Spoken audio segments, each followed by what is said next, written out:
I don't know. Well, I'm sure they exist, dude, Chico, but I don't understand people that don't want to win.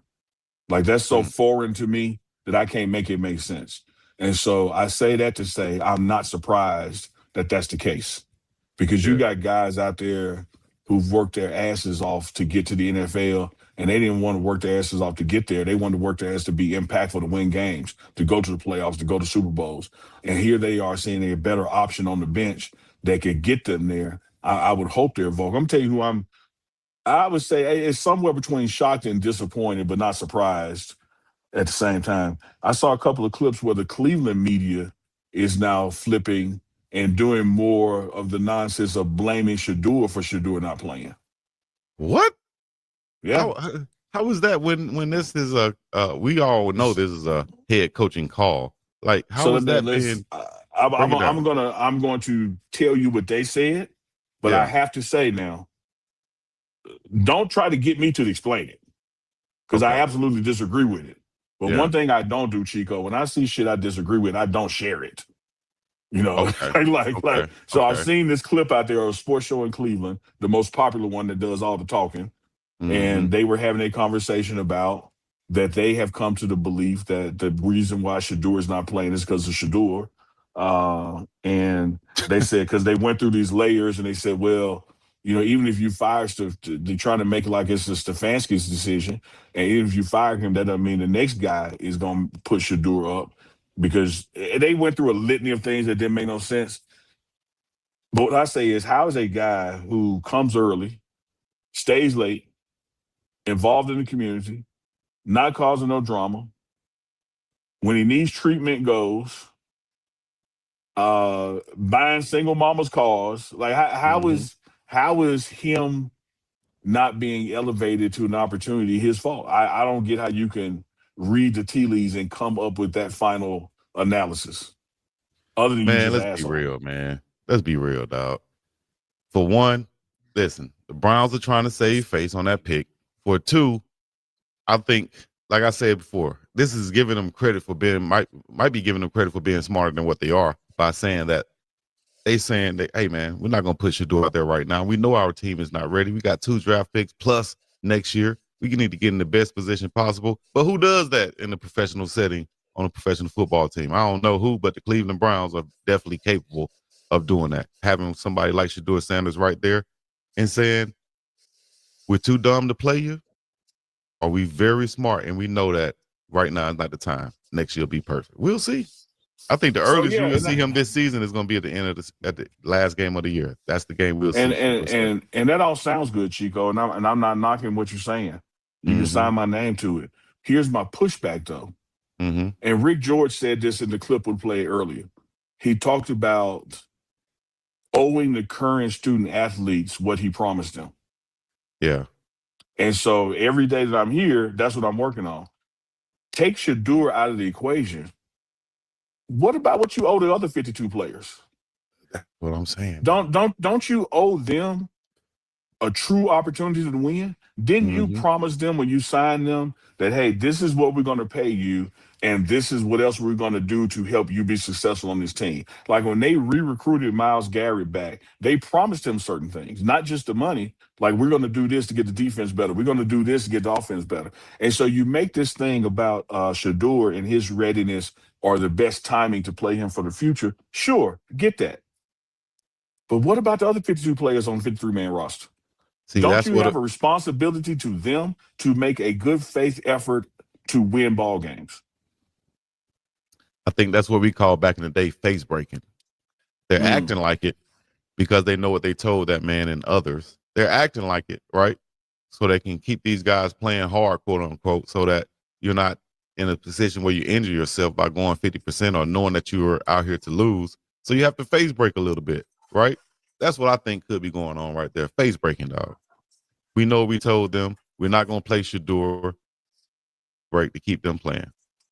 That's it. It sounds like we need to call up your cousin and hit him with the King Kaggle. Probably do. You know, that He might sweeps work. the legs around here. Let's see what the Cleveland offensive coordinator said right here's a clip. Let's see if I can pull this up right here, Bob. Let's see. Shout out to Manny. And he grades out pretty high. Look, nobody's going to bat 1,000. Dylan's 60% of the passes, you don't see it, and other tall quarterbacks have said the same thing, right? You're playing with big men out there and windows close fast. Just some of the throws that seemed pretty. If it's playing, I can't hear it. Okay. Is there something? Yeah, it's very low. Sorry. I think about it goes that. back to the point. Basically, he was saying. Sorry, he was saying that 60% of the passes that you don't see, like at practice, and was the quote right there? 60% of the passes you don't see, Dylan grades out pretty high. Nobody's going to be 1,000. Dylan's prep and where he is as a rookie is really well beyond. He's mature that way, is what he said about Dylan Gabriel. And face breaking once again.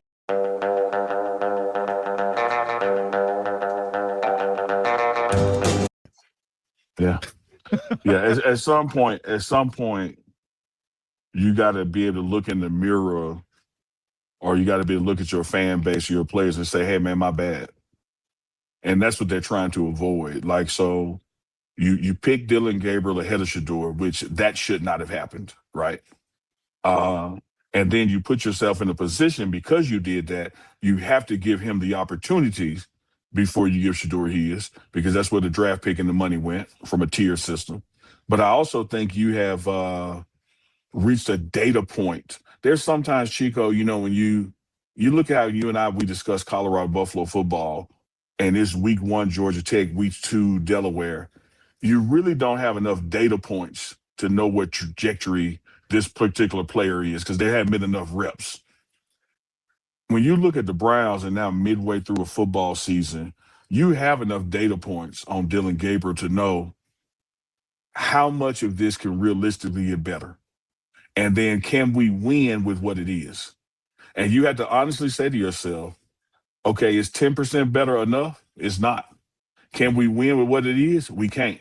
What's our choices? Give the next guy an opportunity. Right.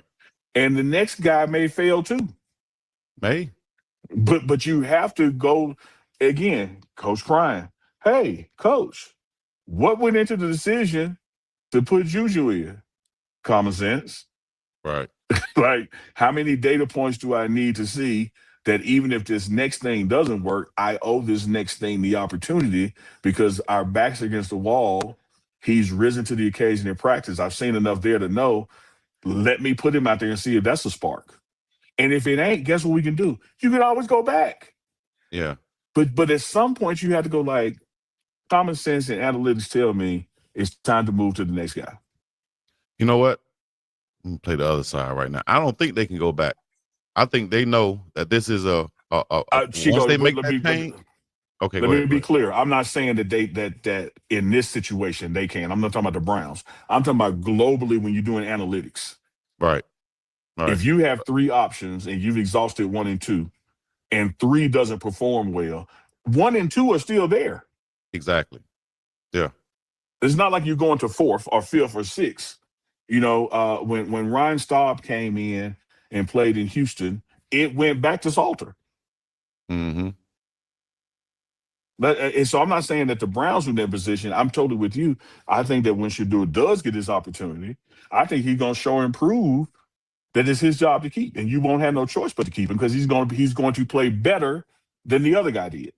And you know why the players want this so bad? As far as reports go out there saying that the players want this, I think because they see whatever they see at practice, and part of what they see at practice is what Coach Prime said he needs from his quarterbacks, and which is what makes a quarterback. You got to go out there and make at least 3 plays per game that are just on you, plays that you have made that can extend this ball game or get a first down or keep your offense on the football field. That's what Shedeur Sanders can bring each and every game. He can improvise and make a play that's not drawn up for you, and that can move you in a positive direction to keep drives going. Amen to that. And let me also add this non-football thing to it.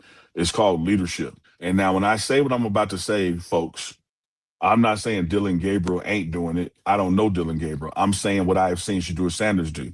Mm-hmm. I've seen Shedeur Sanders walk in the locker room and touch and talk to everybody.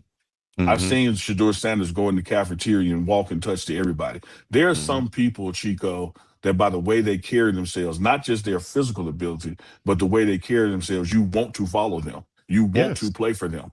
Yeah. You know, I'm reminded of them old football movies, whether it's The Replacements or you know movies like that. But like, hey man, they just won't block for him because they don't Yeah. like him. Right. And that's a You real know? damn thing, dog. Yeah, That's a real thing. it is a real thing. And I Yeah. think at this point, when you look at the miscues, the overthrows, the underthrows, the bad balls, what receiver is going to leave the line of scrimmage with full confidence that Dylan Gabriel is actually going to get me this ball? And that affects how they run their routes. That affects the timing. That affects them wanting to go over the middle and catch that thing because they don't know where it's going to. They don't know where. Well, here's what I do though. If I go over the middle, I'm going to get hit. Mm-hmm. Don't I want to get hit at least catching the ball versus getting hit and the damn ball over my head? Right.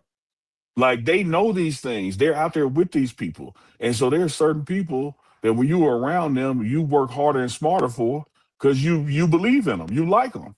Yeah. I don't think Dylan Gabriel has that kind of command over this team in Cleveland right now that all these folks are sold out to prove him right, to make him right, Right. to make Right. sure he's our guy. Right.